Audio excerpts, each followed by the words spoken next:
Well, we're actually excited for next year because it officially is next year now that the NCAA tournament airs.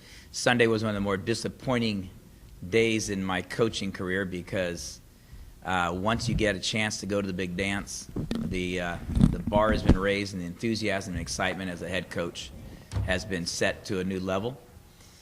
But I think I've as crystally motivated as I ever have in my career to get our program back to the NCAA tournament, now having experienced it once and having missed out on it once.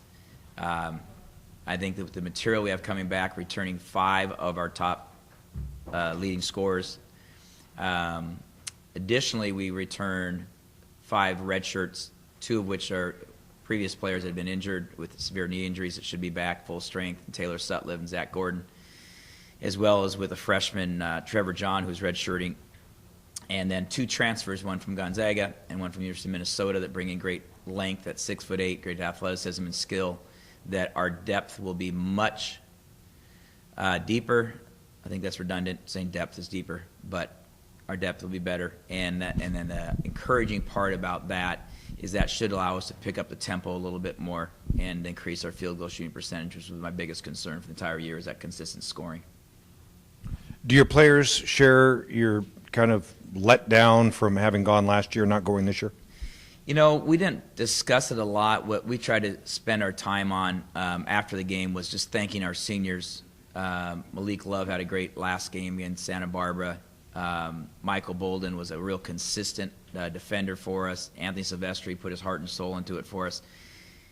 I think that they're all concentrating right now on their finals. I think that when we get back from spring break, I mean, we felt the disappointment in the locker room, but we didn't do a lot of soul searching and conversations, in-depth conversations about it. I think this is the time of year everybody just kind of moves off to their own place and tries to take care of their business. We know there's a lot of unspoken realities. We know how great it felt last year to get to the dance, and we know how disappointing it felt internally not to have the success on the wins and loss side. We had tremendous success in the classroom, the 3.0 GPA as a team. All seniors are due to graduate. Never had any real social issues. Never had any real team conflicts or anything like that. We just didn't win enough close games down the stretch or during the regular season to really feel we had a postseason team. And we're about 8 or 10 points away from maybe having 18 to 20 wins and definitely a winning record. So that's what we look forward to the most next year. I heard the Santa Barbara coach say that he thought Brian Bennett was the most improved player in the conference. I think Brian took this year real serious when he realized he's already played in 60, 70 games. And I pointed out to him that by the middle of your junior year, most of your career has moved on. He only had the end of his junior year and his senior year left. That 2/3 of your career is over. That basically he was only 13 or 14 months away from his career being over. The sense of urgency Brian demonstrated during conference play was outstanding. But I thought Joe Allwich's improvement was as dramatic, going from a non-starter, replacing Chris Eversley. I thought Ridge Shipley going from a non-starter to a starting point guard was critical for us as well. So I thought those two grew up as much as Brian did. But Brian's numbers in dominance with his size, it shows up that much more, especially when you have Al Williams on the other team, who's potential an NBA prospect. How much do you think those 2 preseason injuries, Gordon and Sutliff, impacted this team in January, February, March? Because you had mentioned when they were home for Davis or Irvine, one of those two, they looked emotionally drained. Is that from all the minutes they had to play? Yeah, I do think you hit it on the head. I think that we were able to withstand the preseason schedule because we had the energy and enthusiasm. But as the season wears on, depth issues, your lack of depth shows over time, not necessarily on an individual game. And that's when the fatigue that Brian was experiencing at times, or Joe Allwich getting a popped knee here or a bad finger there, having Zach go in there at age 20, 21, versus putting those minutes and expectations on Alex Abrams, who was a freshman that we thought was going to redshirt. I think that was critical. And then Taylor Sutliff was as a freshman, even Taylor came off the bench and helped us win games down at Santa Barbara last year. he came down, knocked down 2 or 3 3-pointers. So it definitely hurt us. But at the same time, we look at the long run, perhaps Alex is getting more development than he would have, and other guys had to step up a little bit more. And also we went through a 3-week period without leading scorer at the time, was David Nwaba, and having David out during that time, we just a lot of bubble gum and baling wire with a short lineup of depth. So that's why if you look back at the schedule, you look at the scores, you look at every game, including number 1 ranked or top 2 ranked in Team Nation, Gonzaga, with 5 minutes to go in the game, that game was a single-digit game, and we had a chance to win that game. And that was the case through all our conference games as well. So I thought we maximized the talent of the team. What we didn't do is show that, demonstrating that with the W's. And the difference was, so fine of 3 or 4 plays would have been the dramatic difference in the win-loss record, and have maybe 18 or 20 wins. And we're that close, and we're that encouraged because of the number of guys were able to maybe be healthy next year.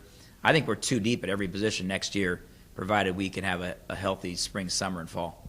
It's a weird thing to say considering you went to the NCAA tournament last year. Regular season-wise, though, your first couple of years there was that progression, then 7th last year, 7th this year. How do you get that progression going back into the top half of the conference? Well, like you said, I think it goes in waves. What we were talking about is depth. It really comes down to how much depth you have so that you can overcome the little setbacks of the ankle sprains or the flu. Again, we had, like everybody had to go through that, is when you have somebody go down, if the next person you bring in is maybe only, 5 or 10%, or in some ways better than that other player in certain areas. Might be a better rebounder or defender or scorer, but maybe overall didn't fit. I think that the teams that we were able to build in the past had depth. We were building depth in the program. And then this last year with the loss of graduation and the injuries, then we just saw, drop in the overall consistency of that. And I think that's what we're looking for the best. And I really do anticipate we'll be a top half of the bracket, if not top 3 team, provided we can stay healthy and put all the guys on the floor that we currently have. We have the talent then to be a top 3 team in conference. I'm assuming that there aren't any NCAA restrictions on this since they're already in the program, but you never know with them. The junior college guys that have practiced with you this year, what are we going to see from them? How excited are you to get them into the game action? Well, actually, we don't have any junior college kids. We have transfers from their 4-year transfer red shirts, which Luke Meekles, a 6'8" transfer from Gonzaga, who practiced this year.